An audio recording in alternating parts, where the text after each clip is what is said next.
And it worked. We are high. Eh, this is a coincidence about what's happening. I'm Joanne and Kyoto. Hello.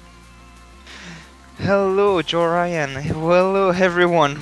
Welcome here for the Blue Ring Rumble 4. We are a bit late. So sorry to be late. We had sort of technical difficulties, but here we are, and we are joining in the middle of the first round match between Little Boy Squad and Molluska Ballista, Canadian and American team. Yeah, both of the teams actually are American teams actually. But from reputable names as well. West Pacific. There's people from not Toy XOXO. There's people from uh a lot of teams basically from the side of Little Boy Squad. But for most of Ballista, it's interesting because there is that seems like this is an A versus EU kind of teams itself. Yeah, maybe it's just EU. So we will be jumping right into the third game of the match because it is we are in a group phase, a group stage, and this is a play all three games. So even though Little Boy Squad won the two first games, we will still be playing the third game that will be Rainmaker on Scorch Gorge. Yeah, Rainmaker on Scorch Gorge is going to be a really more quick pace kind of map, but for Little Boy Squad and Moscow Ballista, for game 1 and game 2, again, we see them, the Little Boy Squad, win 2-0, but we have to intel that for game 2, they went to overtime. So we might be seeing them, so these two teams are definitely really close, and definitely like knowing a little bit of these two teams together, this would be a really interesting game 3. Maybe we won't see Moscow Ballista go in and take a win. But who Yes, knows? this is the chance they can have in a play all three formats.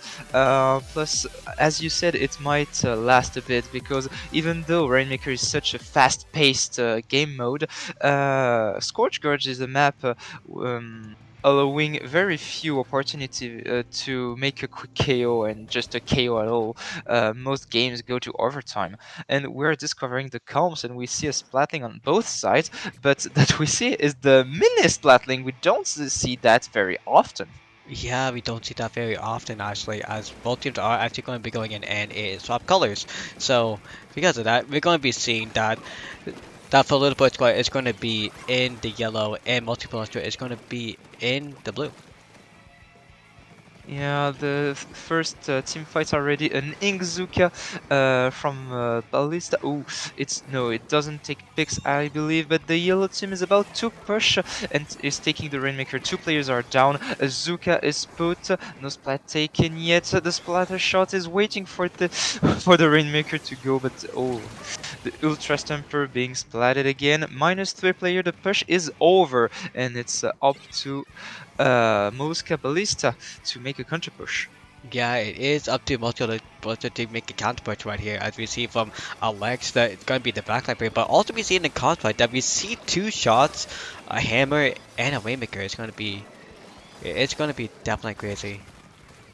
A close call here. We just saw the carbon roller getting close to splatting the Rainmaker, but it's almost a tie. 69 points left. If they take the Rainmaker, they will take the lead. But two players are down now on Molluska Ballista. It looks like the push is over, and maybe we'll see. No, it looks like they don't want to counter push yet, since Little Boy Squad still has the lead. They want to take the control of the middle of the map first.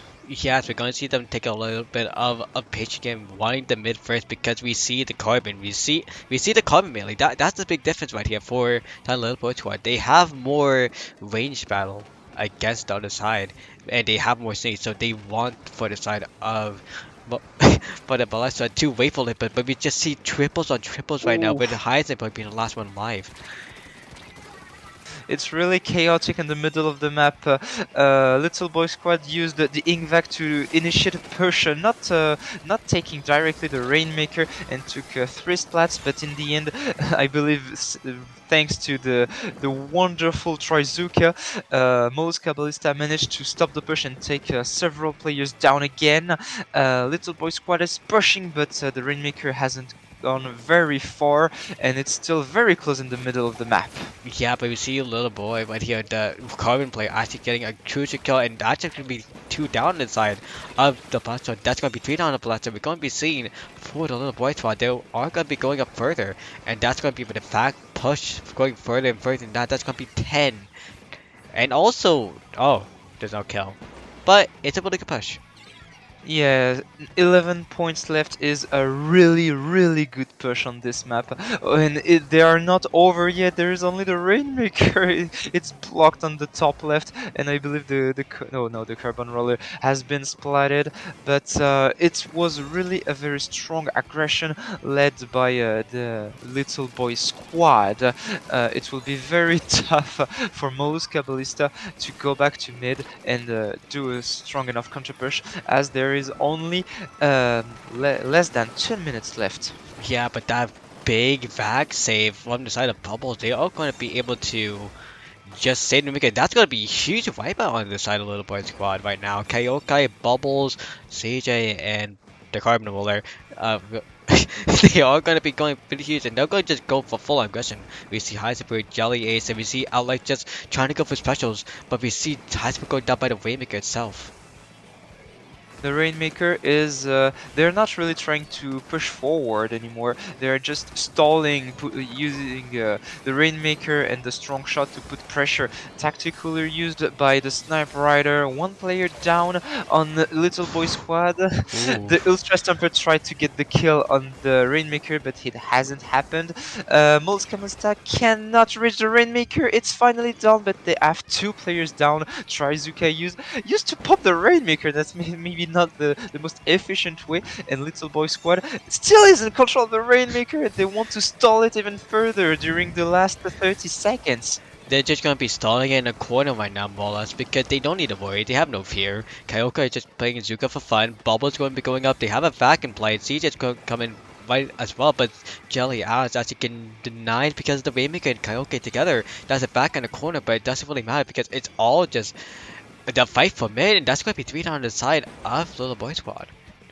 The last player of Little Boy Squad is in the back of Molluska Ballista. I believe they know his presence, but the mistake, the pop of the Rainmaker, allowed them a last opportunity to push. They are trying to get a few picks before going forward. Yeah, at the moment they don't have it. Plus they have a tactical, so they have to do it twice. Ultra Stamper used to try to get the Ingvac, but it's killed, and the Rainmaker is splatted as well. This is 3-0 for Little Boy Squad. Congratulations to them. Other than the weird name, because NA reasons, it's a really good trio for the side of the Boy Squad. Yeah, we see them doing the really cool, the really cool emotes. Again, the new emotes for S3, and someone's gonna get the notice. But we are here now. So Yeah. these are just gonna be regular replays of the match. Yes, play all three matches are always interesting, and I believe Molluska Ballista has lessons to learn from this game. They were far from ridiculous against Little Boy Squad. And after that, we will be jumping to the second match of the group stage, still in play all three. Yeah, but just talking about just the game we saw at least, going from these replays at least, from the whole match, or basically near by the end of the match, we see that mostly the whole time for the side of the Little Boy Squad, they were just being so dominant. They were just able to just stay in there the whole time, stay in the base, just basically having on the side of Master Ballester just having nowhere to move.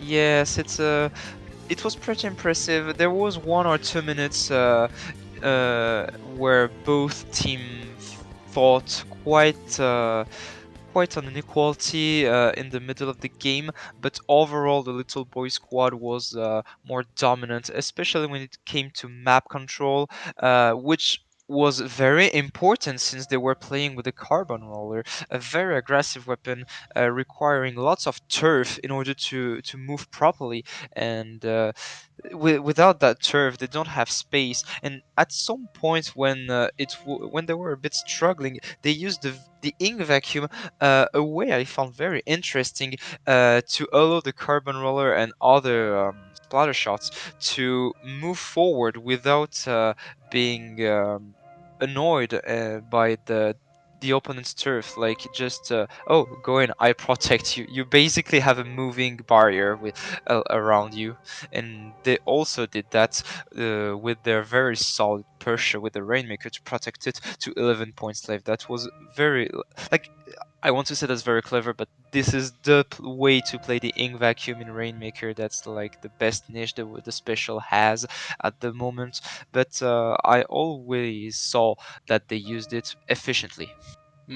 They definitely did. Like the vac was just a huge pushing potential. They had so much, and just actually saying with the carbon, they were just able to just go up and just kill as much as possible because they had the pain from the side of the little boy squad. But that's enough for round one to talk about because we are merely going into round two because again, this is the bracket stage that you mentioned before, and with brackets round one being done, actually we are going to be seeing this being the first round of matches. A lot of duos, by the way, Yeah, a lot of duos. yeah, we will be jumping on the next match, Tide Pool against Splat Goobers. Yep, that will be the next round, and we're gonna be looking at the maps right now. Look at these cool maps. What do you have to say about it, Kyoto? The maps, the maps. I'm a bit sad that we didn't get to see the first game on Marlin Airport, the recently added map. I like it quite much, but to comfort me, we will be seeing Clamblitz on Museum Delfonsino. This may be my favorite map mode of the whole game. I goddamn love Clamblitz. I bloody love Museum Delfonsino. I didn't expect it. I hated this map back then on Splatoon 1, but right now I just love it. I'm really looking forward to this match. Really looking forward to the match. Like really looking forward to Robo Ramen. Yeah, the ramen the ramen bowl is actually really cool. Hey, if you could put a sprinkler up there actually, so it'll be really funny if someone puts a sprinkler up there and then just call the funny ghost sprinkler, as I think a commentator said, like Fufu and Lila V-Scope and also many others, like a lot of NA commentators. It says that. Yeah. Yeah. Yeah, it's true that the second game on Robo Ramen is also a map mode that is getting lots of attention and lots of love recently. I believe it's very interesting. It gives me at some point some Gobi Arena vibes. Oh Uh, yeah, for sure it does. but at some point I didn't like Gobi Arena that much. Like, it's a better version of Gobi Arena, especially with better flanks than Gobi Arena. Since it was Gobi Arena's biggest flaws, the right path to flank was so hard to use. They made a bottom path on Robo Ramen, so that's very cool to play. Lots of way to approach your opponents. Very Yeah, interesting. Really like it. But right now it will be Museum Delfonsino on the best mode of all time, Clam Blitz. yeah, Clam Blitz on Museum de Fascino, a really popular map mode, as we can see together. We're going to be seeing in the yellow. Uh, yeah, in the yellow is going to be for the side of. Uh, oh, wow. I tried to name it quick, dang, because we can't find the colors.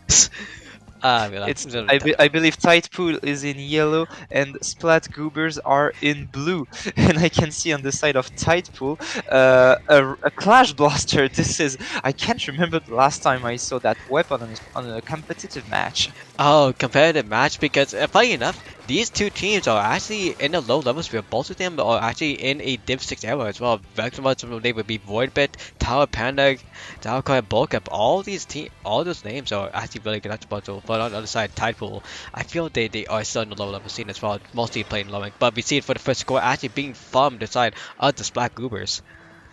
Yeah, the Nautilus 79 just threw his power clam and then triple splash downed.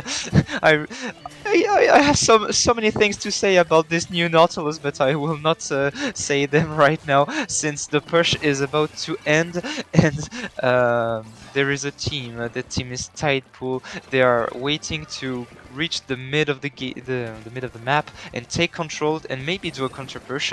The score is not that much in their opponent's favor yet. Only 2 power clams and 1 little clams. It's still completely doable to make a stronger push. There are more than 3 minutes left. Between minutes, Amy was actually being avoided all from the side of Black Cooper and able to take the score and almost getting killed. Oh, getting killed with Top Panda, almost getting killed with World Cup as well. But that's going to be the end of the push right there, though, because of getting that single locket, but also seeing the lot to the team of Tidepool just stuck in mid. Mostly just too afraid to push up in themselves that we see for the Black Cooper. They are going to be coming out of base, but also getting pictured together. That's going to be 2 going down actually by bombs, 3 going down actually by Amy on the Clash Blaster. Oh my gosh. Yeah, Tidepool is quite in control of the mid at the moment. Killer Whale activated and a very solid pick from the Slosher. The Kraken is used in defense and apparently it worked. There are no longer Tidepool's player on Splat Goober's plat. The Nautilus is moving forward. Triple splashdown use. How did that Slosher get there? The Slosher got there because of pinning on the wall, but also getting denied by Bulkup and Top Panda. But how did Old Core get all the way to the other side of the base and getting almost 2 balls in?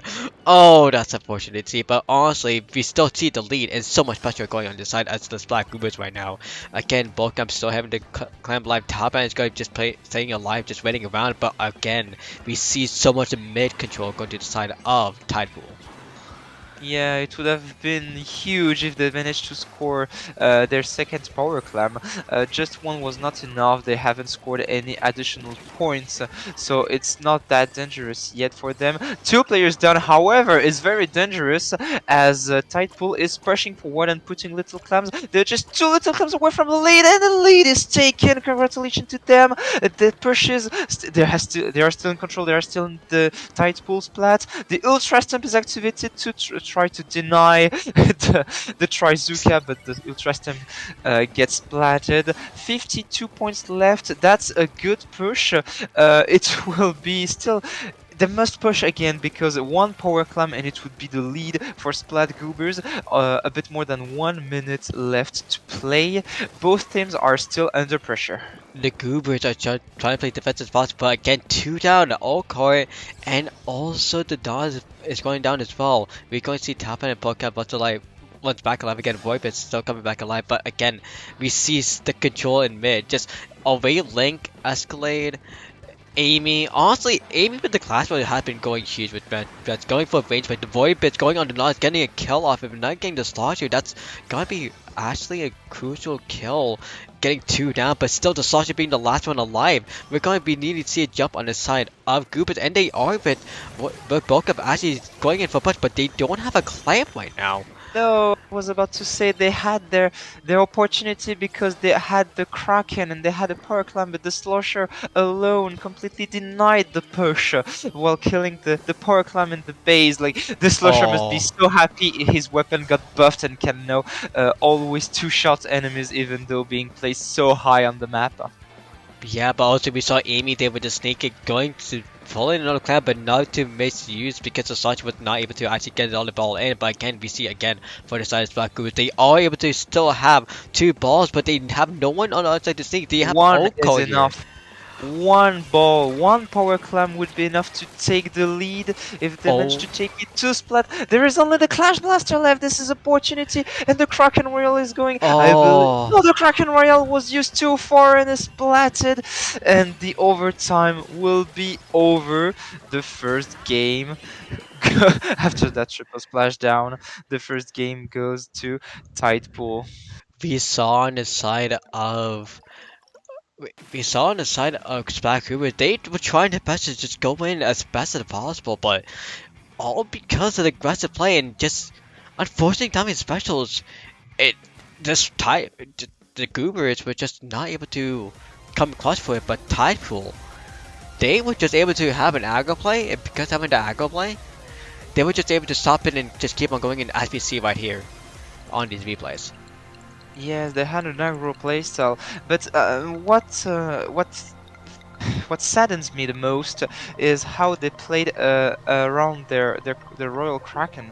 Uh, it's saddening because the Kraken it's mostly used in Clan Blitz with the 96 Gal, rarely with the heaviest Splatling Deco, but it can be used that way. However, when you have a Kraken, your team play revolves around it in Clan Blitz, but in the end Tidepool made no push using the Kraken rail. They never made a push relying on super jumping on the Kraken. Like they used it on defense. They tried to use it in overtime, but it was used too far away. It couldn't reach the opponent's basket.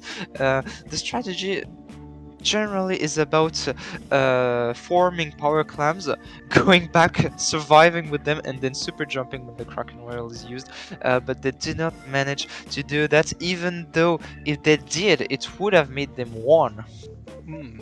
But just playing it too safe was just one of the only issues. We just needed to see on the side of Sparku should just have a little bit more aggro as it had, but be able to follow up on that. But we saw in the match they unfortunately weren't able to, and because of that, that's going to be 1-0. But now we're going to be seeing the ramen map on zones. I'm curious to see the comps of the team here. Will we see again two Splatlings on one side? I must say that it's not the most common Splatlings to see. Generally, you see like the ball. Even on the previous match, we saw the ballpoint Nuvo, even though the regular ballpoint is played more often. We saw the mini splatling that is rarely used. We have just witnessed a game with the heavy splatling deco.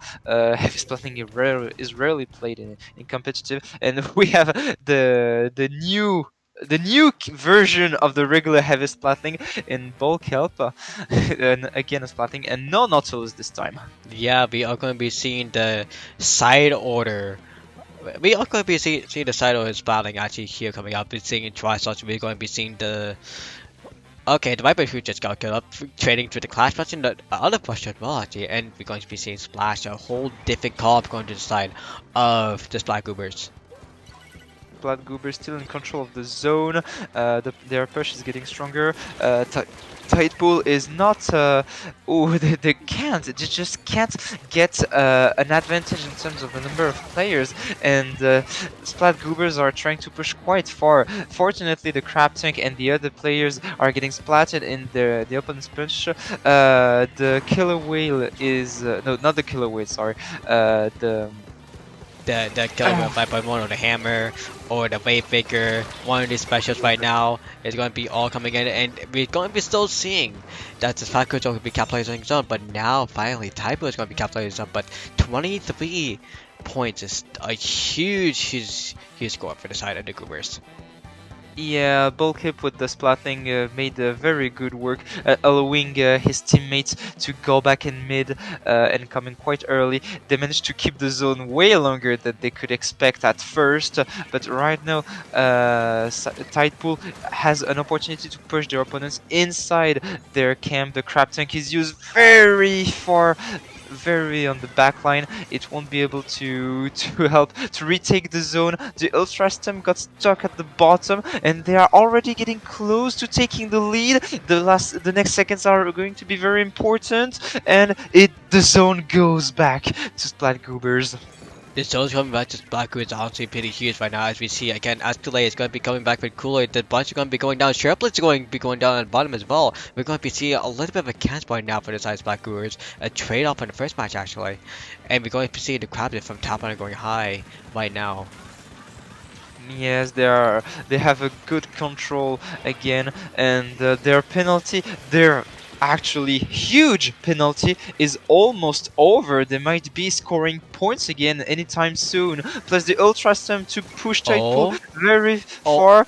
Will a -2 from the ultra stamp? It's already 10 points left. Two players down on the side of Tidepool. Three strike used, but it will not stop the zone. The second game goes to Splat Goobers. This is 1-1. this is a really interesting match going on so far. Going to a game three, that's even better for the match itself. As again, it's going to be going to tie each other right now. And really, for that, there's nothing else to say. It's a really good match between the two teams, and like in these replays.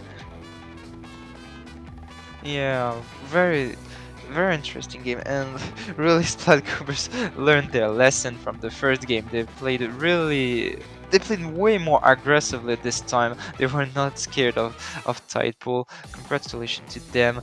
And we will be going on the third game. We'll be going to the third game of this match, the last one. To erase this tie, it will be Rainmaker on Undertow Spillway, a classic of the Rainmaker, if you ask me. Classic of Vampire, basically, if you talk to some people back in, huh, I think a couple months ago, because funny enough, in the scene, it's turning less and less, and for most people who usually play in like that and NA set, but for the EU, we love Dapple production really. We love under Rainmaker Undertow, so we played this a lot of rules. So it's a classic here, and honestly, it's a good decision factor, as you said, because once you get the first checkpoint, it's all going to be smooth sailing if you want to go on the left side, or you want to go for right side for risky play. Or really, just backtrack for everything I said, it's all risky play no matter what, because you have to be walking. Yes, this map allows different strategy. Like most games are decided a bit after the second checkpoint. It's maybe just like Scorch Gorge, there is a point where it's difficult to go further without a quite high amount of chance, I would say, a very good opportunity or a good dominance on your opponents. It's a bit difficult to go past that that path where you cannot ink below your feet. As we are going to be going to the game right now, it's going to be a solid tiebreaker going into the third game. The orange is going to be Tidepool, the blue is going to be the Goobers. If we don't DC. And I believe there is no change in oh, there are changes in the comp. No, are they? I'm not sure. There We're is going none. we're seeing the tri-slosher, I believe, again, the regular splatling again, and they're going for the Rainmaker pop. The pop goes to Splat Goobers. Yeah, but no changes at all. It's going to be go for Spaz and Okar just showing off in a solid double right off the bat with half of tapping on Tri-Slosher right here. Well, no, that's going to be voice push on this Tri-Slosher right here actually happening up. That's going to be another kill off bulk up right there, and that's going to be the checkpoint ticket immediately after.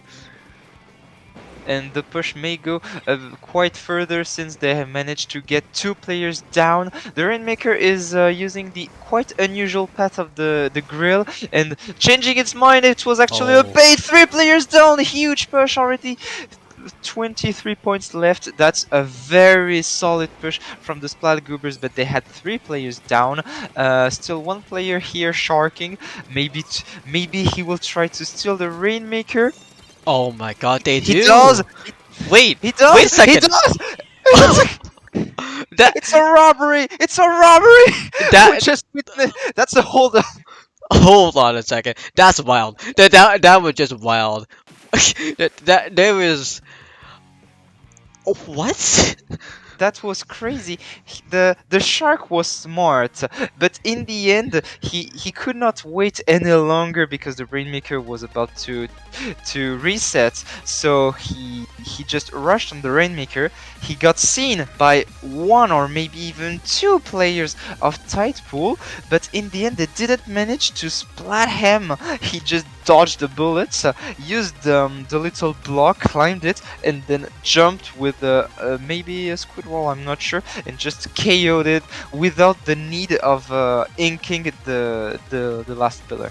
Well, we're going to be seeing it right now. Again, most likely it is. It mostly was a squid jump going into. It was mostly a squid jump going in because that was Oka, by the way. They did not care. Oh no, that's actually Voidbits. Voidbits did not care, and they just went and they just slam dunked it. They played really risky on that, but they knew they had so much advantage. They knew that the Zentab was out of position, but they were Nautilus, right? Voidbits was a Nautilus playing? Or a Tri-Saucer? I think it was Uh, Tri-Saucer. Trust Losher, there was no Nautilus after game one. Oh yeah, please. We need to talk about the new Nautilus kit. Can we? We can talk about a new lot. We can talk about a new lot. No, let's actually, as we are gonna be waiting for a little bit, actually, so we can do that. But what do you want to say about the new Nautilus? What do you want to say about the new Well, Nautilus?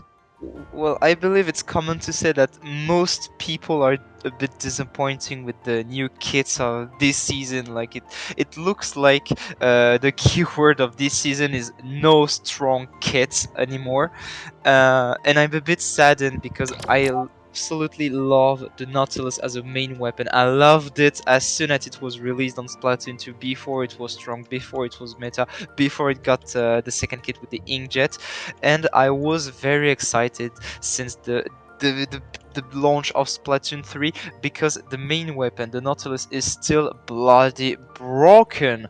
However, the kit just does not allow the weapon to be strong enough, so I was waiting for the second kit, and a bit more than a year ago we got that kit, but why does it have to get triple splashdown? It doesn't work with the weapon. It gives me the vibe of the first Nautilus of Splatoon 2 with the Baller. Like Baller works quite well when with a weapon with the slosher deco, because as soon as you explode, you can just shoot again right away and maybe take splats if your opponents are weakened by your special. But with the Nautilus you cannot, because you must charge your weapon first, and even though Nautilus can charge quite quite fast, it's still very difficult. So I'm curious to see if we will see top teams trying to push the weapon competition, because the main weapon is still so strong and now it has a bomb that is always good to use. But the triple splashdown just doesn't feel right. I Yeah. believe it may be more likely to see player push the new Brilla, or maybe the new Dualies, that even though they have weird kits, looks interesting as new main weapons. Hmm. Yeah, definitely. It definitely would look interesting with being a new weapon and new comps for sure. But with the new laws, honestly, you say that you don't like it having the new triple splash out because it reminds you of Baller, but honestly, it it seems like it's the more aggro kit actually, because for the regular knowledge it has Rain and Poison, so they need to figure out a way to go more aggro. So they put technically the Hydro kit sorta into the Nautilus with the splashdown special, because if you remember Splatoon 2, the custom Hydro did have the splashdown in that game. So they just wanted to go switch aggro, but it would make sense if are you a Splatling player, Toyota? I'm mostly a Splatling players, so yeah, I agree. It makes more sense to give the splashdown to the Nautilus, but it feels more like the devs put too many special weapons in Splatoon 3, and since the triple splashdown came up quite late, they needed to put it on late release weapons, so the Nautilus got it. I actually expected for a long time the Nautilus to get the triple splashdown, since the we already had a Splatling with the Kraken. I didn't see the super jump on it. Like triple splashdown, I could see it coming, sadly. But yeah, it's still a more aggro kit. I believe the Inkstorm is still alright. Like it's a very alright special. You're never happy to have an Inkstorm, but you're never sad on the other hand. Like it's still okay. It does the job. Uh, So it's more the question of the point sensor that is not that great with the Nautilus as you, since it can be such a solid aggro weapon. You're more comfortable with a bomb, even though it does not synergize that well with the main weapon since you have to charge. It's still always good to have the bomb to give you more space to contest the pulse of the Rainmaker, that kind of thing. So yeah, the suction bomb is always alright. Curious to see what people and players will do with this weapon and the others and and the other maps as well. The new season is still always an opportunity. Maybe sometimes we get disappointed, but at the same time we can have surprises. So please, top players, surprise us. I want to see the new weapons. So yeah, well, that was happening the whole time. Hey, cool. Look at these maps. It's round three. That's here, and also Battlefy. We love Battlefy. Look at these maps. See, we are finally in round three, and it's finally show round two. Finally did finish, but most likely there was like errors because who knows. But we are going to be moving on to deciding factor for the top side because if you look at the bracket, never back down number one. We have Moscow, Ballista, but imagine if Ninja got a low tip of fade. Oh my gosh, these names are crazy. But if you want to know, basically, never back down number one. Imagine if Ninja got low tip of fade. Those are your top seed, and they are going to be as right now firmly standing in first place. These two teams, Little Boy Squad and Short British Woman, actually, surprisingly, Short British Woman is right now 0-2. They lost against the Ninja Low Tip Fard 0-2, but now they lost against Polska Blastwa, that name, by 1-2. So, Yeah, this is gonna be it for the game 3.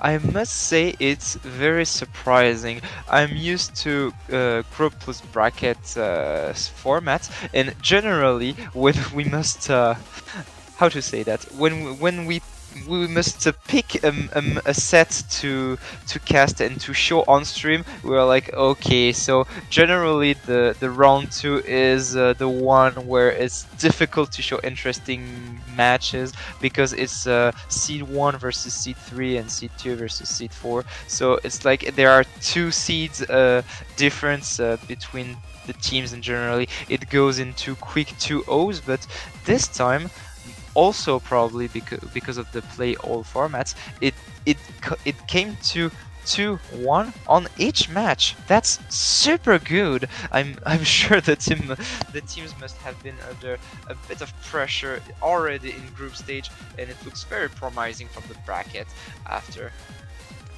Yeah, it does. Again, as you're seeing right now, well, this is the funny scenario. So, we, this is the scenario right now. If Little Boy Squad loses to Short British Woman, Short British Woman will be 1-2. Everyone in Group B will be 1-2. And if Little Boy Squads win, that would be them moving on into the bracket. I think it should be a top 4, but it might be a top 6 maybe? Who knows? But again, if we see from Group B, Little Boy Squad here losing to Short British Woman +3, this means it will be going to Battlefield tiebreakers, and oh boy, Battlefield tiebreakers are something. By something, it's going to be going by nitpicking points by points, going to head-to-heads to, at the end, seeding, if they notice there is something wrong. And mostly that 1-2 is going to be definitely favoring Short British Woman, if they do make it to the victory right there, against Moscow Balisua, right here. There as well on the group. Oh, Jesus Christ, sometimes when it goes into tiebreakers after group stage, it can be frustrating because when we organize a tournament, we must set what the tiebreakers are, and generally we must choose between the score, the final result between the teams with the same score, or the difference of games drops and won. That's always frustrating for teams when one tiebreaker or another could change who goes into the bracket and all, or at which position. It's frustrating. It Anyway, is. good luck. Yeah, basically, good luck. You just hope for the short British woman to win the match, but if you want to make it interesting, we just make this to a game 3. Because making it to the game 3 will definitely, will make the bracket deciding the seeding be chaotic, like 100% chaotic. Because everyone will be tied to get a point. That's the main thing. I mean, if you want to see a game 3, that's gonna be God bless, basically. Yeah, but before going to game 3, we must be going to game 2, and before going to game 2, we must go to game 1. And the game 1 of this third set of the group stage will be a classic among all the classic again, tower control on Mako Mart. At least it's not Clan Blitz. Yeah. Clamblitz on. I really like Mako Mart. Most people love Mako Mart, but Clamblitz is a bit tough sometimes, especially it's so hard to defend on Mako Mart Clamblitz. It's way more balanced, I believe, on tower control. Like, one of the best map mode of the game, one of the best mode of Mako Mart was Blood Zone. Curious to see what we'll see. No real change on comps from what we saw earlier with Little Boy Squad, but what I see there, I love that. It's the Squeefer, the new Squeefer with the Zipcaster. It's finally here. The Zip Squeefer. The little baby new skipper is gonna be here and ready to play, getting triple down from the side of Little Boy Squad right there. But still, the new skipper, if we see some little bit of trick shot vibes right there. But we just see, no matter what, just the Little Boy Squad just going in aggro, just having the Zuka, having the pencil action right there, having the actual shreds coming in soon enough by CJ right here. Yeah, let's not forget it's also a very good map for the Carbon Roller.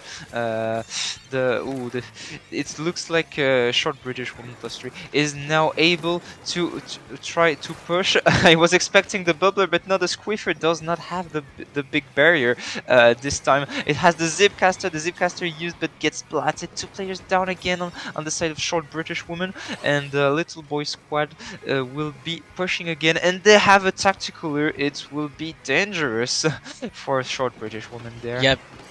Yeah, dangerous for sure, and also getting wiped out is actually huge for the side of the Little Boy Squad right here. We are going to be seeing just Karaoke biting Carbon. Carbon actually going to be winning that fight. Evil Cat almost getting a triple, but no, they get tripled out and not a wipeout. That's going to be, again, the boys squads is just going to be going in for the last checkpoint, possibly a KO pretty quickly. Yes, they are on the last checkpoint. They have a triple ink strike. It's used forward to protect the tower, and it is the quick KO you announced. 1-0 for Little Boy Squad. They are quite dominant at the moment. I believe it will be difficult for Short British Women to win the next game. They must try to find a new strategy and adapt to this aggressive playstyle they could not handle on this game.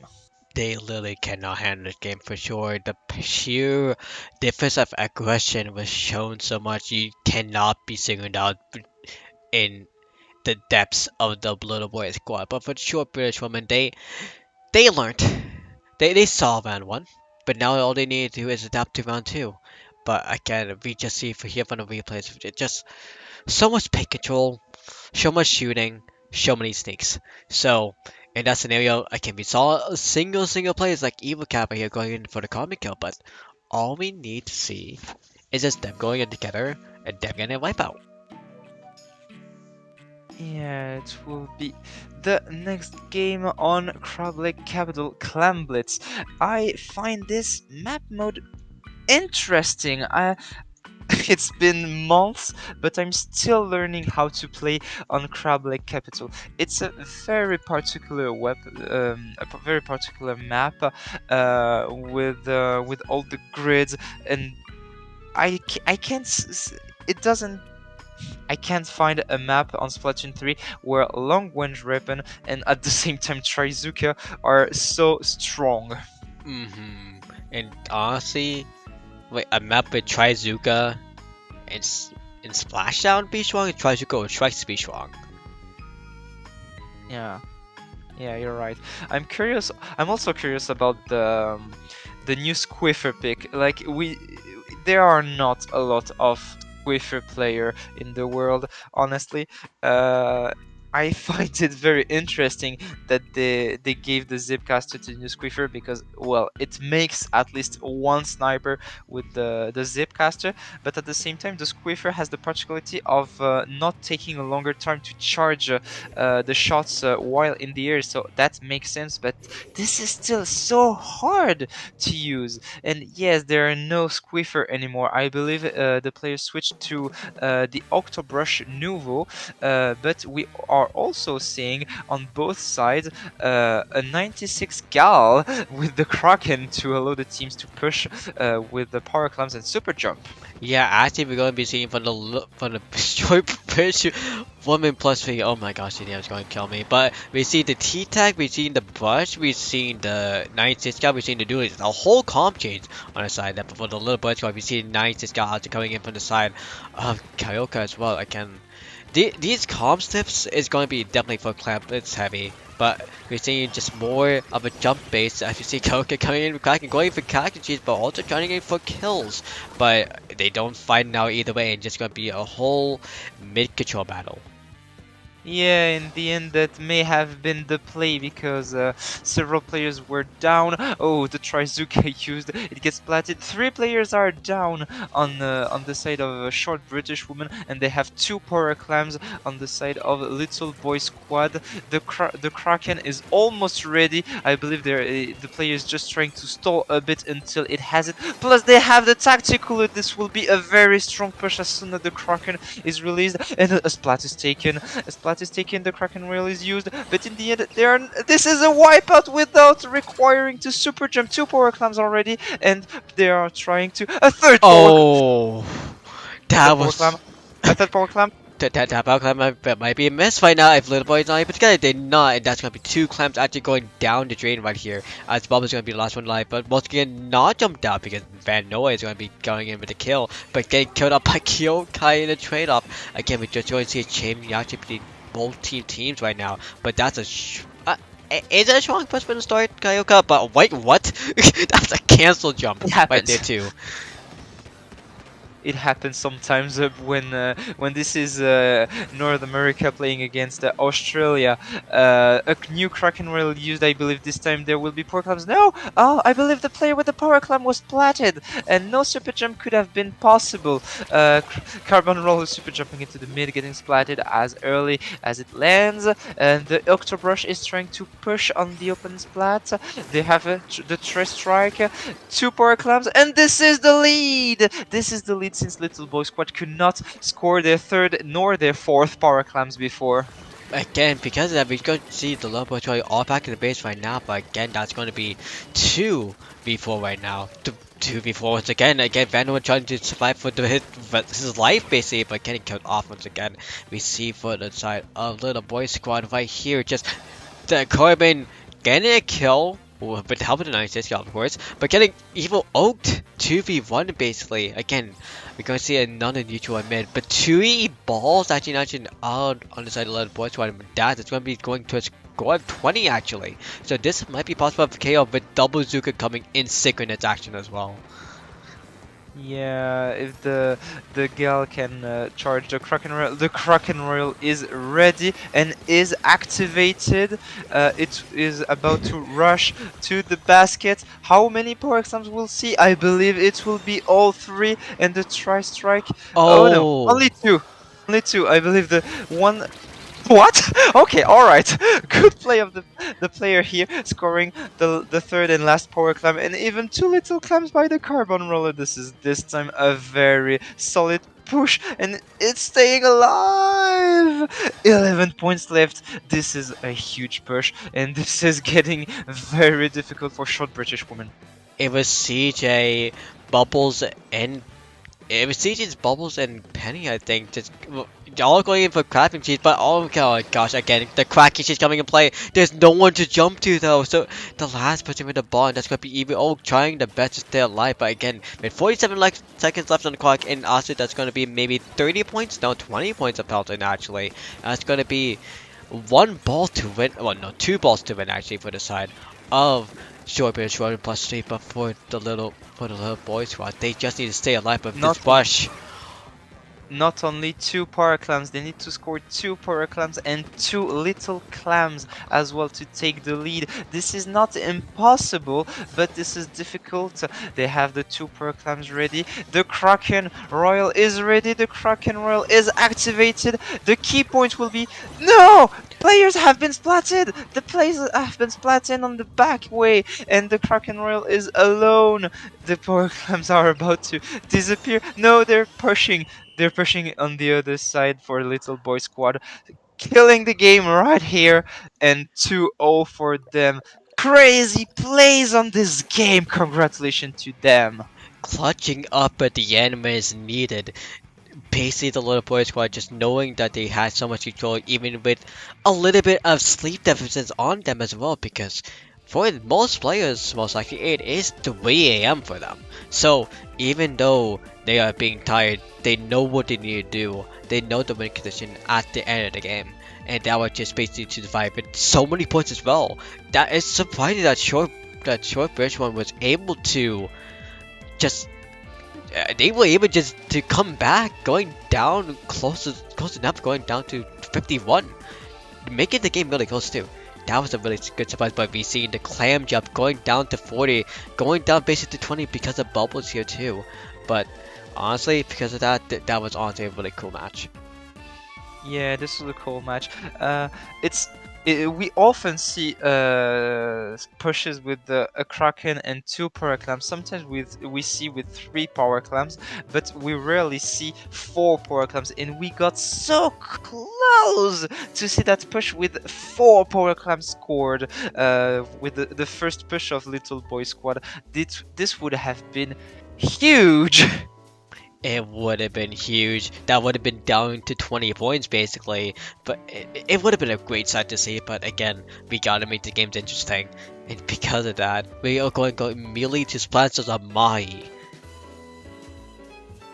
Yeah, we're going to My Resort on Splatoon, another classic on the mode, even though Splatoon is generally the mode where we can see the highest number of good maps, but My was I guess most people were saddened seeing how it was redesigned at the release of Splatoon 3. It got reworked afterward, but Splatoon has always been a very strong mode of this map. It's different now, like it used to be way smaller, which make it interesting in its own way. Now it's bigger, but it's still a very solid map on Splatoon. I really like it, to be honest. Again, the new rework made it actually more useful because in the rework before it was basically it made it so hard to walk on, but this is more easier to walk on once you are on the second point. But on this first point right now, it's gonna be more or less just fighting for specials, waiting for it to come up alive. As we're going to be seeing the two teams spawning in right here, it's going to be in the yellow, the little boys one once again, while in the purple it's going to be the short bridge one plus 3. I'm honestly surprised to see so many new weapons today. It looks like Short British Woman is playing a showcase for us, and now we are seeing the new Squiffer again, but also the new Gluga with the Trizuka and the point sensor. The zone goes to Little Boy Squad at first. The yellow team is trying to push forward. The Squiffer gets platted, unfortunately. No one is in control of the zone. It's Little Boy Squad now. Tristrike used. It's difficult to shot British Women. They are pushed backward in their spawn. Yeah, very much back to the spawn because of Kayokai right here with the zip cast as well from Evil Oak, just trying the best just to get the base, but no, that's actually gonna be the wanting double zip caster. Wait a second, that's a sight to see, but again, with the sight to see, we're going to just go see still Kayoka is still in the base, just going in for double and triple, still being alive, and mostly getting 5 kill streak right now, but the card being down by Penny. Yes, less than 20 points left. The Tristrike used by two teams. The timer is stopped. If they take a spot on the zone, that could be huge. And they managed to take it, but two players are down again. It was just to give the penalty to their opponents. The penalty is big. They can breathe a bit, but they are not done yet. Far from it, it will be difficult to come back in the match. Difficult comeback for sure. Penny was able to stay back alive. Van Noord just playing with the Scriffle gameplay going in, but not a Scriffer, not a Zipcat. So this is the third one in this game for them so far. But again, with no walls to paint, that's going to be an issue to just paint back in mid. But we're going to see on the side of the short British woman, they're trying to go for special Scriffer going down and trade up the shot. But that's going to be the T-Tech shot actually. So no try strike, but another one going down. That's going to be T-Tech. That's now going to be a wipeout entirely. And with that, that most likely going to be securing short British woman the Toyota, and that was almost a death by Fanoa. Yes, the Squiffer player tried to to reach the zone, but it was too late. Plus, the short British woman actually didn't have good weapons to paint efficiently a zone and to recap it fast. So it's understandable that this last game goes again to Little Boy Squad. Congratulations to them. And this marks the end of the group stage of this tournament. Yeah, look at that. We made it all alive in the group stage, and really making it alive. All the teams, all the 7 teams that has played, has now more or less have a standing in their own group. As basically we're just waiting for one match, but really all this whole group for the last one has been basically all 3 outs. But the good thing is for it, well, for the next round, is everyone moves on to a bracket. Everyone moves on to either alpha bracket or beta bracket. Top 2 moves on to alpha, bottom 2 moves on to beta. Yes, they will play on in brackets from now on. This will be not play all 3 anymore. This will be best of 5. So again, at least 3 games, but maybe more, maybe 4 or maybe 5, depending on how close the games are. Yeah, and as we just finish off and Shikoli says salute for the Little Boy Squad going in for the 3-0 against Short British Woman, who is going to be bumped down to the beta bracket, while Little Boy Squad is going to be strongly with a C2 to the alpha bracket. This is going to be interesting for them because, again, 1, 2, 3, 4 is going to be sitting. 1 and 2 is going to be for the top, 3 and 4 is going to be for the bottom. And 4 right now is going to be looking like, as we see right here in the bracket, Splat Goobers is going to be seed 2 for Group A, seed 1 for Group A is going to be Never Back Down Never What, while Group B is going to be Imagine if Ninja got Low Tape of Fade is going to be seed 1 with a 3-0 sweep, while Little Boy Squad is going to be 2-1 and going to be the second seed in the alpha bracket for Group B. Yes, this will be this. The last match is not over yet, but the win is already settled since Never Back Down. What is leading 2-0 at the moment against Splat Goobers. Congratulations to all of these teams for their performance in the group stage, and I'm excited to see them in the bracket stage after. Yeah, and basically with all that, we can basically wait for the last match to. We can wait for the next match to come in, basically for the bracket stage to show up, and that'll basically be it for us commenting as well. As we will be commenting groups only, and we're going to be swapping commentators for the top 4. So, Coyote, where can we find you on the social media? You can find me on Twitter at SplatKyota from time to time. If you want to see other commentated match, you can also find me on Esport Bros TV YouTube channels mostly, where I also comment the French league, and you will likely see me tonight if you speak French or don't understand but want to see high-level French matches. Well, what about you speak a lot of French right now, just to say about I don't know, something. So, what, you want me to speak French? just speak French for a little bit. Just speak French for a little bit as we outro this round. But basically, you can find me, Jerian51 on Twitter. But you can still find me here because funny enough, I'm the one streaming this tourney right now. So yeah, stick around. You're not gonna get you're not done with me with this Kevin replays, but you can find me Jerian51, Jerian on Blue Sky right now, more or less, but also streaming Switch Auction. But Kautai, why don't you end it off a little bit of French as we go to the break in ads. Uh, excuse me. So, I got a little problem on my side. Can you say it again? Why not you be ending off with the break in French? Yes, I. All right. Merci à tous de nous avoir suivis, c'était très cool. Thank you also everyone for sticking with us, especially you, Jorian, for sticking with me at a more than non-reasonable time. It is 3 a.m. going to 4 a.m. But yeah, we will be back from the break soon enough. So stay and chill. Goodbye, everyone.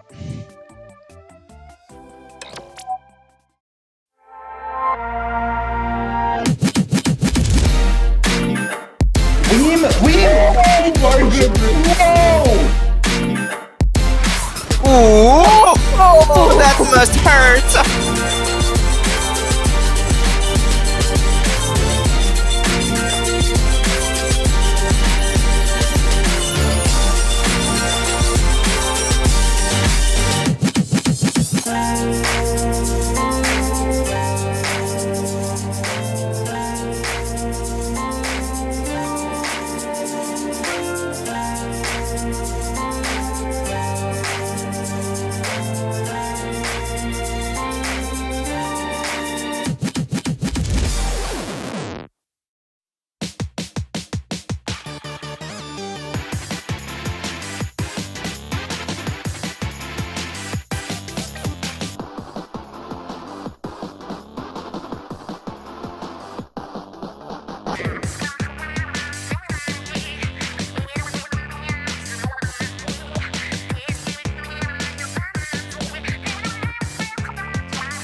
Splatoon Stronghold, a stronghold for competitive Splatoon, providing resources to long-timers and newcomers alike. If you're new to the competitive scene or still figuring out how to join, we have a getting started guide and plenty of other resources to help you in your journey. If you are a seasoned veteran, we still have plenty to offer. You can find and join tournaments as well as participate in our Captain Forum and find free agents and teams. Our mission is to make competitive Splatoon easily accessible to everyone. So what are you waiting for? Join the Splatoon Stronghold today!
And good day, everybody. It is me, Pat, here with Emisika. We Was are that a good ready day to I watch. heard? It's a day. It's a day. I don't know if it's Well, I good yet. It's mean, just the start of it for me. it's 7:30 here, so it's for Australians. We're ending here. Oh, We're good ending our evening. nights. Good evening. Good morning. Good day. Good day. Oh, finals! No Australians in the finals this round for Blue Ring Rumble. Semi-finals, my bad. Yes. Final we are- brackets was what I meant. Yeah. Yeah, no OCs made it to the semifinals. I mean, as you told me during the break, like most of you are busy with something else. Right now it's Ocean Ink series for probably all the teams in OCE generally do series to get our Okay. little OCE ranking. Okay, but here we are in Blue Ring Rumble semifinals, and we're gonna watch. Imagine if Ninja got a low taper fade against the Splat Goobers. And I don't know these teams. I bet they're pickups. Yeah, there probably are for this time of night for those guys. Just grabbing whoever you can. Like, oh, there's a Tony on. Why not? Let's jam. Let's see. Have a look at the players. See if I know any of them. Nope. Nope. Okay, well, let's talk about the maps, man. As you do. Rainmaker Humpback, a classic. Yeah. It's a good map. It's such a Rainmaker map, you know, the way it snowballs once you're past this checkpoint. Like, you can go so fast, make so many points. And like, it's so decided by what happens after the checkpoint. And wait a minute. Both teams are bringing a splatterscope. Yeah. I love it. I love it. Taking on some range here. I love seeing the side auto weapons is very cute as well. Purple Pup here, and you know, defending this corner is key here for that push. Already purple team one down, allowing probably green's gonna try and push back into mid here. Yeah, and imagine Ninjas in purple and right now Splat Goober activating the hammer and preparing maybe a grab on the Rainmaker. They have two down onto Imagine Ninja, so they're gonna grab, they're gonna go forward. It's time to go now. Yeah, green's popping with the Splat Goobers there, looking to try and find an advancement there. Purple's trying to get back into mid. You know, pink control is important here. Seeing the specials come out, trying to help with that advantage. Jed's the kill on, gets the splat on the on the vacuum, but there was a sneaky happening from ninjas over here. Yeah, Imagine Ninjas just getting the Rainmaker, getting to the checkpoint. That's a sneaky checkpoint for them, and that's pretty good. But the fight is still raging on around mid, and that's the fight that could decide everything right now. And it looks like the Splat Goober are going to get a reset on the Rainmaker. That being said, they just gave all of mid to Imagine Ninja. They did, and you know, they were holding that choke quite well because you know it can very, very quickly fall apart if you lose that choke. You know, using their specials. Ninja's purple team just unfortunately, double splat coming through there. Yeah, and Tri-Slash is great on this map. Vacuum, duel with the opponent charger, both dodging the other right now, and it's still the fight for mid right now. Neither team is really able to get anything, except Splat Goober. They need to get that checkpoint to get back. Yeah, it looks like they're trying to create space. You know, there's only one in mid at the moment, and they've got to do all the work. And they're getting through that corner. There's not enough paint beside him. He's desperately trying to shoot that Rainmaker, and the vac comes out, which is a perfect opportunity. And they score up to 15. This is going to be really, really hard for Splat Goobers to crawl back from this one. Yeah, Imagine Ninja. Keep it going. We still see it going right now. Imagine Ninja got to 11 and Splatgoobers, they have to... Okay, you have to drop that Rainmaker fast. They're trying to go to the far They right. didn't drop it! Oh! They didn't drop! It's a terrible position! Why didn't you drop? He was trying to avoid it, but he should have just dropped it down. And imagine Ninja, they're still in the street, they're still threatening to get in there. That's such a weird spot for the Splatgoobers right now. At least they're able to re-grab the Rainmaker.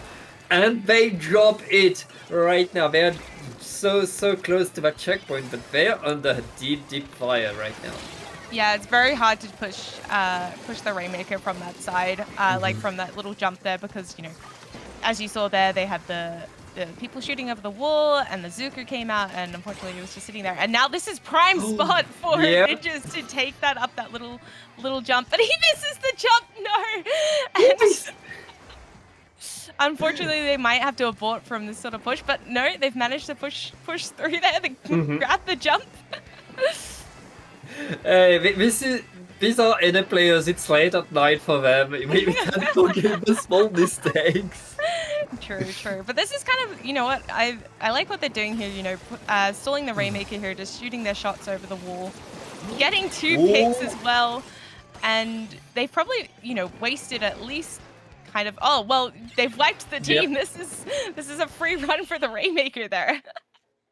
And that wipeout means a KO. Imagine Ninja, they got game number 1, and they were in control most of that game. Yeah, Green just, Splat Cooper just couldn't push out enough for to create enough space, unfortunately. And, you know, Ninjas had some good picks. They managed to make that little sneaky jump and just hold it there and run down the time.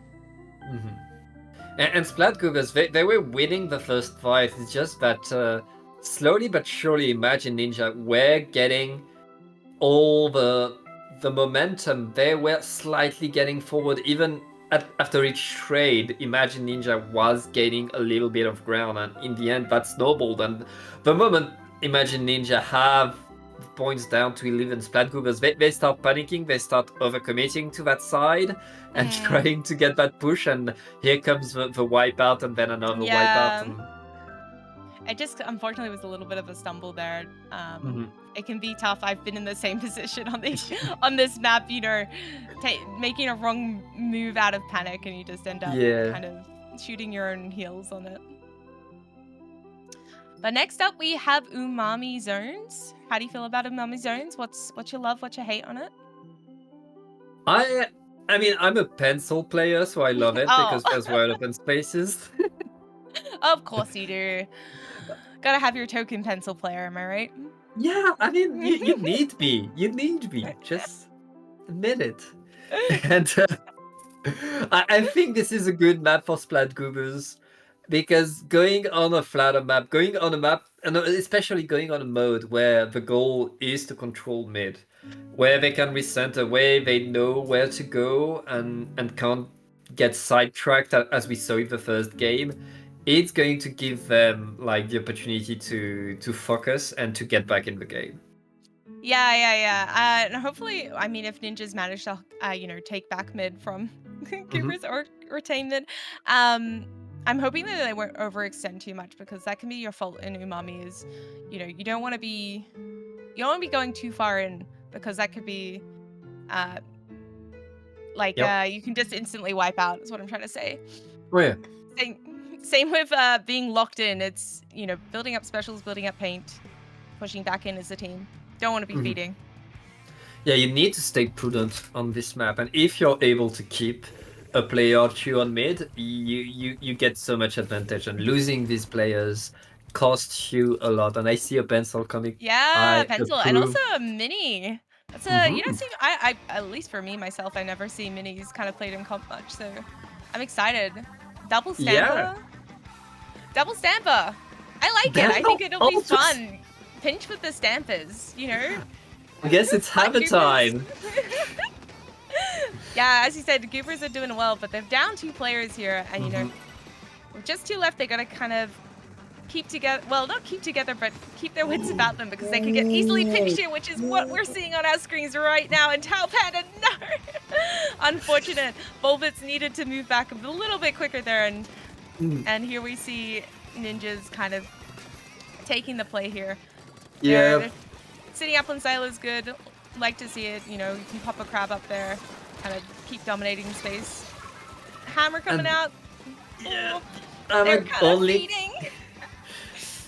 That's the problem with a hammer. When it works, you can get a triple with it, but when it doesn't work, you just die. And right now, the risk is not what Splatoon wants. They want solidity, they want prudence, they want to get forward for sure. And right now, that hammer at least denying the crab tank, stopping it. Yeah, but they've seen it. They've managed to steal the zone for a second. We're getting some extra teammates in here. But kind of with just a splash left, it's looking like a lost battle he needs to go where now it's just theirs for the taking. That was too little too late for the Goobers. Just they were able to get to the zone, but there was just one player getting to the zone. And it's a double zone, just capturing one zone is not enough.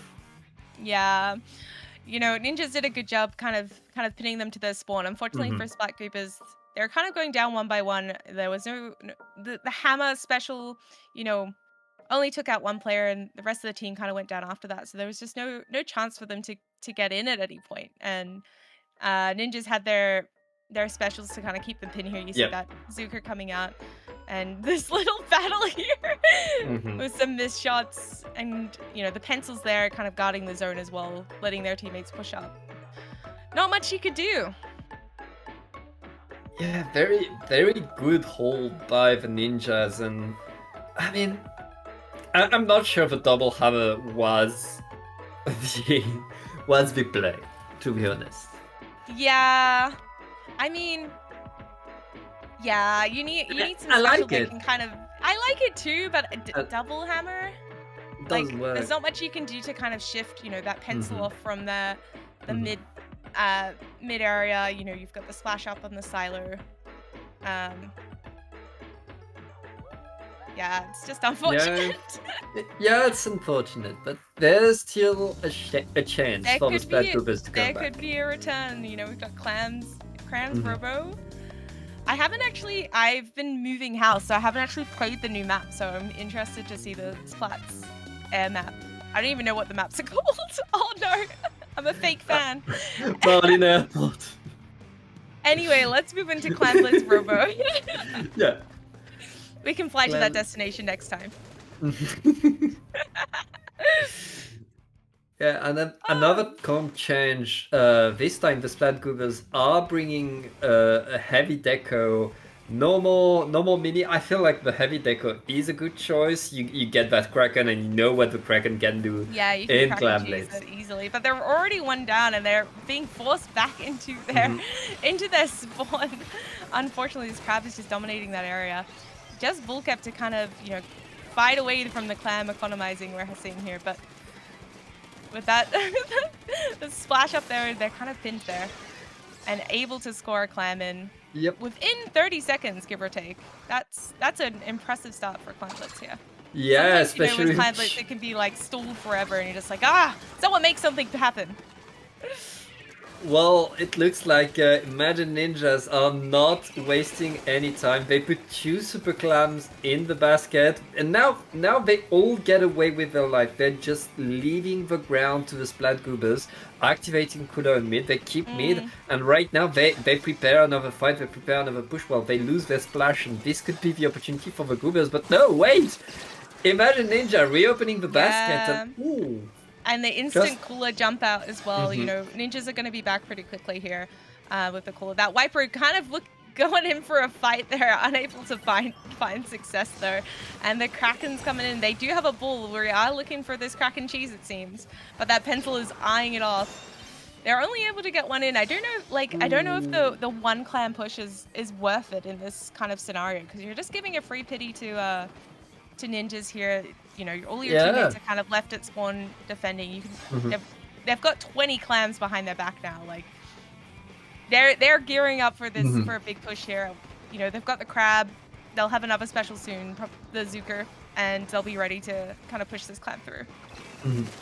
Yeah, both teams really went with the one super clan push, and both teams kind of didn't get anything off of it. But right now, Imagine Ninjas are getting a lot. They have the control of the basket right now. They're a bit late to bring a bit more clans, but at least they're able to get it to 29. That pencil is going to jump out. Very nice jump. And Spatgoobers, they get the map, but now there's a huge, huge lead for the Ninjas.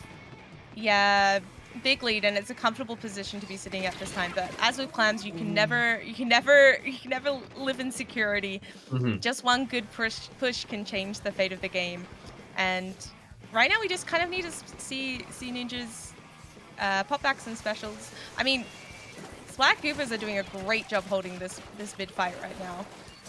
You know, forcing the other team back with their cooler jumps, try and reset for themselves, and if they can find and capitalize off this moment here, they would have a really good push. But the Zuka from the corner coming out, annihilated in an instant. They're gone. They were set up so well. You jinxed it, Amy. It's your fault. I'm sorry, Splat Goobers. What have I done? And they're pushing again, and then like Ninjas is doing a great job at using their cooler effectively. You know, getting in, trying to look for a pick, jumping right out if they, you know, can't find it, or continuing the push. They only need a few more clams here, and that's it. That's it. Very, very powerful 3-0 for Imagine Ninja's low tip fade. Unfortunate for Splat Goobers. I'm so sorry I jinxed you. I feel like the Goobers were a bit too impatient to get forward. The moment they had the clans, they were committing a bit, and like Imagine Ninjas just able to punish their mistakes, get forward, gain the space in there. But yeah, Imagine Ninjas just a bit faster, a bit more aware of their surrounding, and getting the 3-0. Yeah, every time Ninjas pushed, you can see, you know, that Splash had their crab there. Their teammates had cooler. They were able to get in and out quickly. It was just a very clean push from Ninja's side, in my opinion. You know, that Zook coming out at the end there, taking to the players, you know, the team getting rid of the wrist. You can really see Ninjas, like, when they wipe out or they're forced back to their spawn, they kind of already have a game plan going. They've got, you know, their specials out. They're taking up space, and then within an instant, they're back in mid and controlling it again. Yeah, really that control of the space, that control of the map, and being ready to capitalize on any mistake the opponent can do to just go forward is really what gave it to the Ninjas right there. Yeah, well, I mean, clans is turf war with an objective. You know, you want to have that paint. You want to be in control. Yeah, that Congratulations. Ninjas for the win. But yeah, that means, Amy, that we're going to go on a little break as we wait for the other semi-finals to be over. To finish up, and then we'll see who we have. Alrighty. We'll see you guys soon. Don't stick around. Don't go far.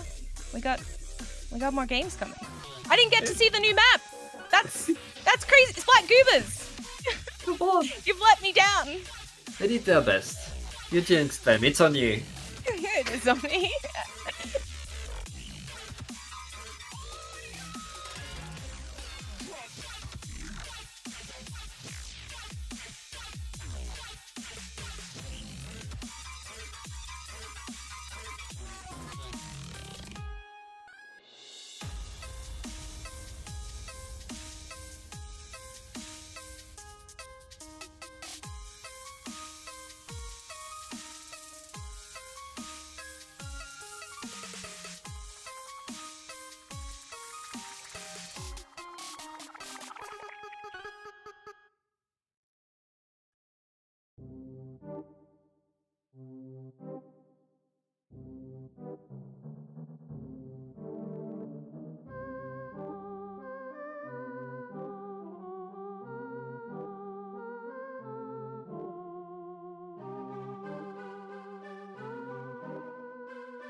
Welcome back to Blue Ring Rumble. Who are our teams we have here today, Pat?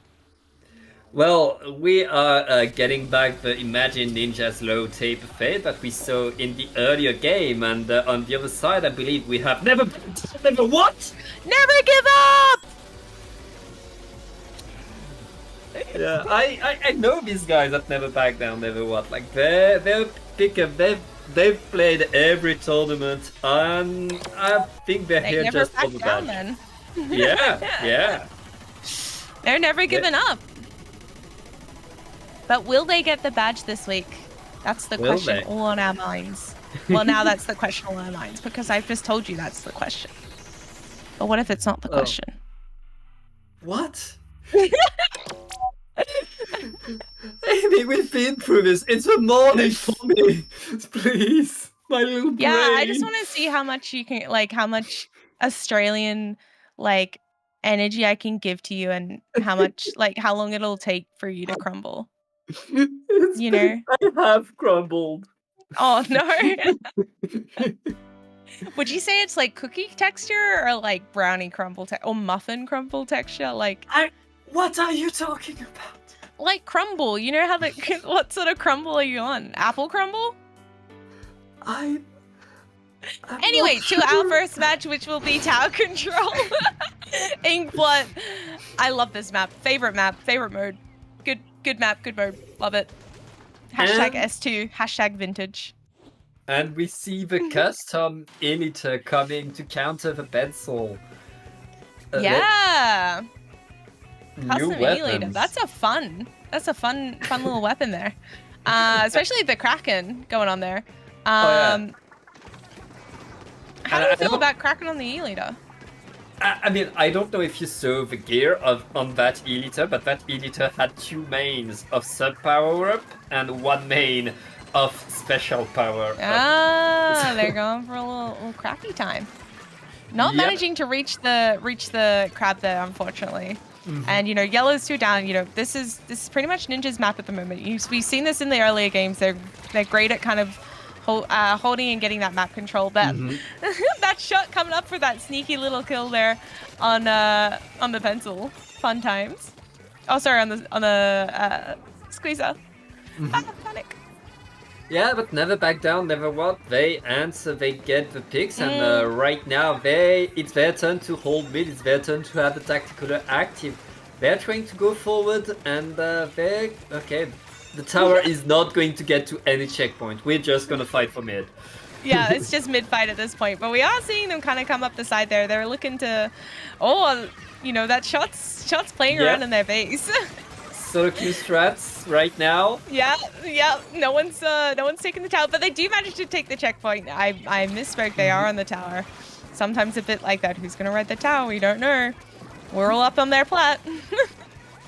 Yeah, the ninjas are deep in there, and they got past the second checkpoint. Never back down, never what. No, not really knowing what to do against that onslaught, and we are getting to the third and final checkpoint right now. Yeah, they're. Never back down, never won is finding the pressure. That Carbon looking for some sort of movement to get to the tower to try and get a pick on that pencil. But that pencil's doing a great job, and this might be a KO here, and it is. Ninja's answering the call to look at that map. Oh my goodness.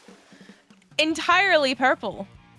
I think that shot did a good job kind of distracting, at one point two of the players on that left side.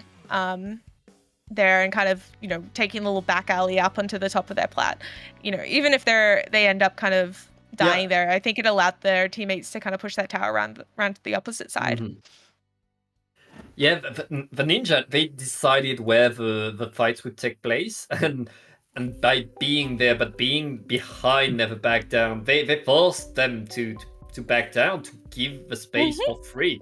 And that's not what you want to do in tower, because the tower moves forward, your opponent gets more special and gets more points, and right there, imagine just getting more and more, getting forward, and right now, never back down, never what. They lost game number 1, but it's not over. It's best of 5. There are lots of ways to get back in the game, and they just need to adapt. Yeah, definitely. I'm sure they're just finding their footing there. I think the problem, especially like the shot there, they needed the Zuka to kind of help their Carbon push through, or paint for their Carbon to kind of make use of that space there. But moving on to Scorch Clams, also a stellar pick here, I might say. Love a little Scorch Clam, Yeah. fun. Always fun. And now we see like the big brush coming. I don't even remember the name of the paintbrush. Yeah, It's the a paintbrush. Yes, the brush that causes the pain. But will it be effective against ninjas tonight? We'll have to wait and see. Ninja's already, straight into the mid tower there, looking to take up space. You find on this map, you kind of have to kind of split your attention both ways, with the tower being right in the middle.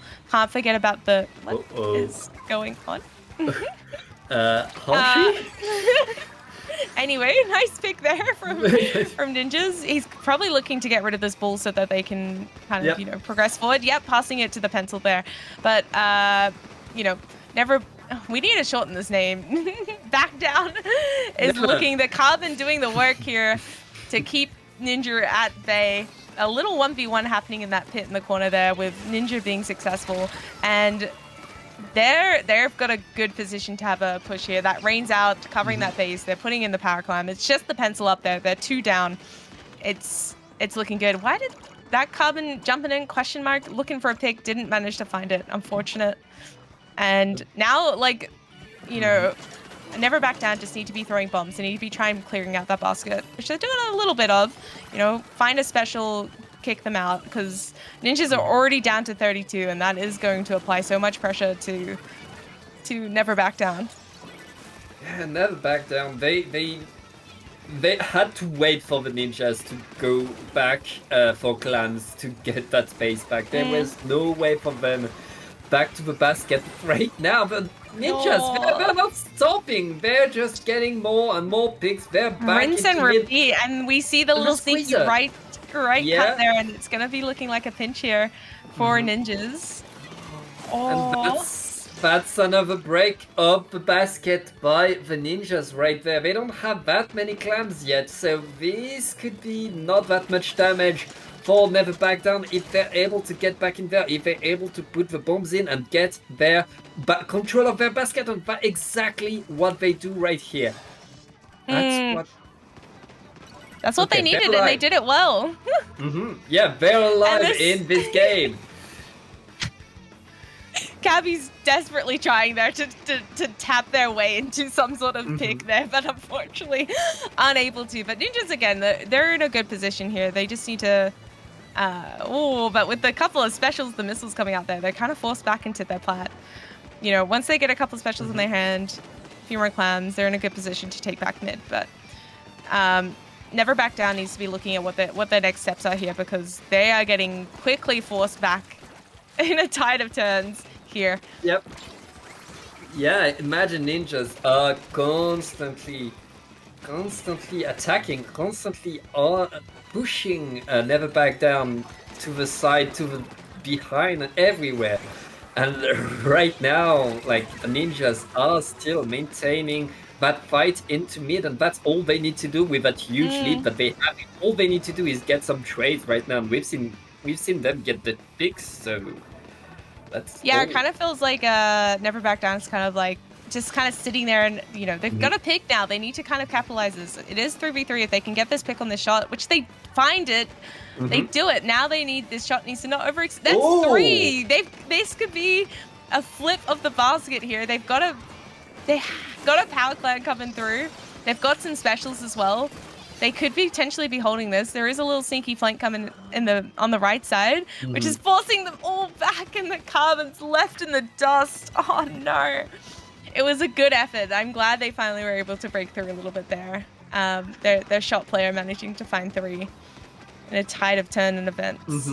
Never Back Down. They were just a little bit too slow to get that push, and they gave the time to the Ninjas to do what they love doing, flanking, getting them by surprise to the side, and stopping whatever dreams they had. And right now, at push they only scored 20 points, and they need another super clam. They need another push right now, but they're under the basket again.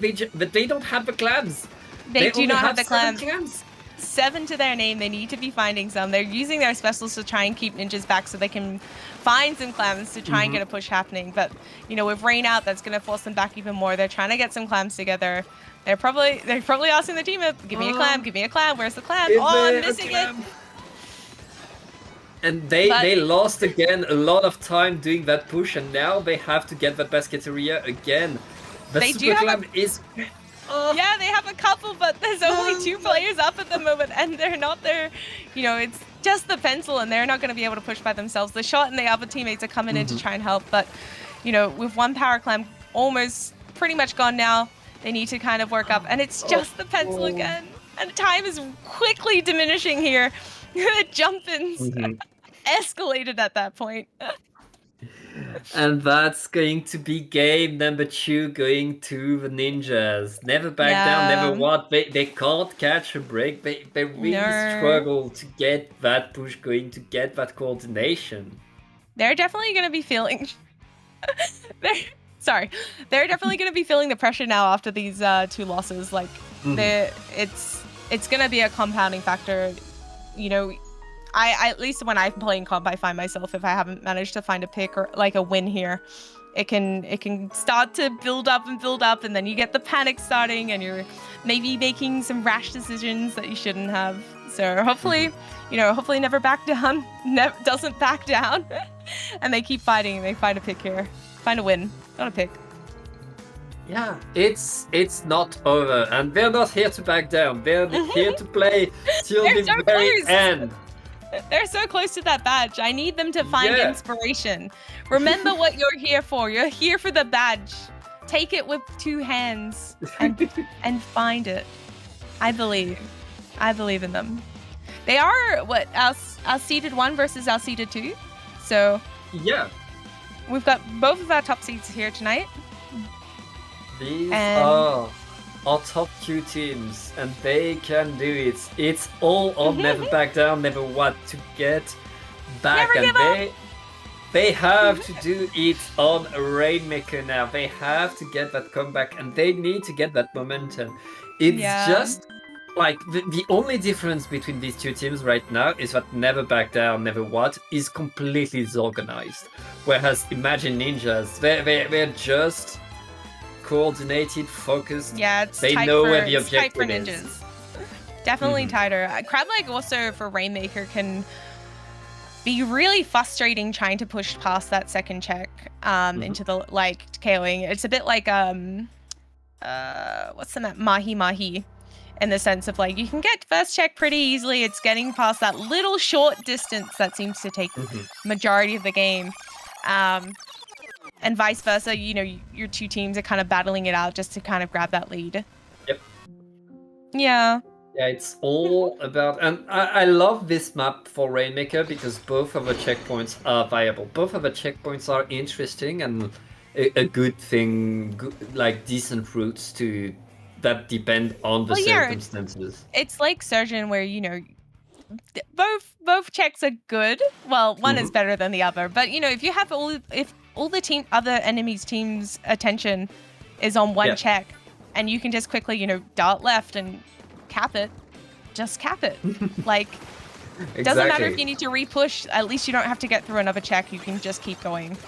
I think people forget that they're so focused on one check and going that way that, there's other options available, but we're seeing Ninja and their coordination going strong at the moment with 2 down and the Rainmaker in their hands. They're in a strong position for this check here. They're in a strong position, but they're not able to move forward yet. They have control of mid, but that's not translating into points right now. They're going for that left checkpoint. Yeah, they saw it. Yeah, they saw it. Having that awareness, changing your checkpoint is what gives it to you. And right now, that early checkpoint in the first minute is so good for them. Yeah, having that flexibility. They saw the carbon up there. They saw the Zook coming from that way. They're just like, you know what? Let's just change it up. You gotta have flexibility in this game. But we're seeing, Never Back Down kind of taking a little bit more map control, which is great for them. Cabby, Little Sharking coming up behind. They're trying to take the same check as before. I'm not quite sure what Never Back Down's kind of just shooting shots here. I don't know what they're deciding here at this point. But they have chewed down onto the ninjas. This is the opportunity. They just need to get forward, and if they're able to get that right checkpoint, they could get the continuation right there. They're in a very good spot. Yeah, now we have 2 teams both with their checks unlocked. That popping it and taking out the shot player, unfortunately. But Never Back Down's in a good position here. And as time goes, my words change.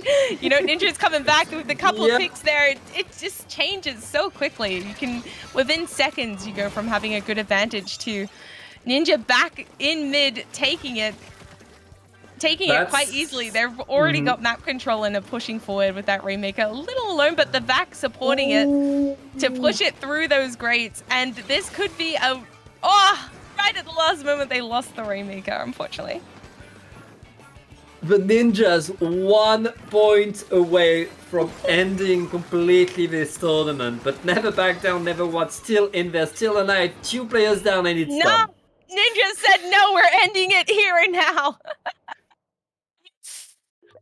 That would have been tough on Never Back Down to win that game. Like, having the pressure of having to KO is always daunting and such a slim chance. But congrats for Ninja for getting through that. They had 2 players, like, they managed to get 2 picks. It wasn't. Yeah. It was their advantage there. Yeah, I mean the Ninjas, they dominated these 3 games. They're really hard. The advantage and that ability to completely, whenever the Never Back Down got the advantage, whenever they were in a good situation, you didn't have the time to say it. Like, the Ninjas were already back, already attacking, already getting the picks and ruining whatever plan they were trying to get. Yeah. It's really bad speed of attack, but I mean, they snatched victory and got that badge. Yeah, and here for that final bit, that Zucker that the shot had just managed to grab up, allowing that Rainmaker to push forward and grab it and finish the KO very clean. Like we've been saying, they're just super tight in their movements. Super tight, indeed. Bad. Never back down, never what. We'll have to keep not giving up. Yeah, don't give up. Second place ain't too bad. They got it that far. They can do it. Yeah, those are great games. Great job, Ninjas. It was like so fluid the way they moved and the way that they, even when they were down, they just took back pretty instantly. Between words of. And to the beta bracket, we're seeing, it looks like, I don't know, Maluska Ballista? Yeah, it looks like it. Maluska Ballista. Taking the win for beta bracket with Dapple coming second. AU team, whoop whoop. And another AU team, short British woman +3 for the win. Let's go. Love to see it. Love some players on that team. Had a little peek. Let's go. We love to see it. And it looks like for Alpha, we're still waiting on our 3rd places here. Still seeing who will win Splat Goobers. Maybe they'll reach a place in 3rd there, or will it be Little Bully Squad? Who knows? Yeah, I mean, right now Little Boy Squad is up 2-0 against the Splat Goobers, so they're very good spot, I guess. Go Canada. And Canada, where the Bears are. They have a Canadian flag on their teams, okay? But that's going to be the tournament, I believe, Emisika, and that's going to be us. And before we go, where can we find you? You can find me at Amy Syker on Twitch or at Amy Syker _ on Twitter because someone stole my username. And yeah, that's me. Where can we find you, Pat? You can find me at Pat or Tom with underscores in between on Twitter, and that's pretty much it. Yeah, are you gonna go crumble into bed now? Go back for some snark memes. Yes. Yeah. Honk chew.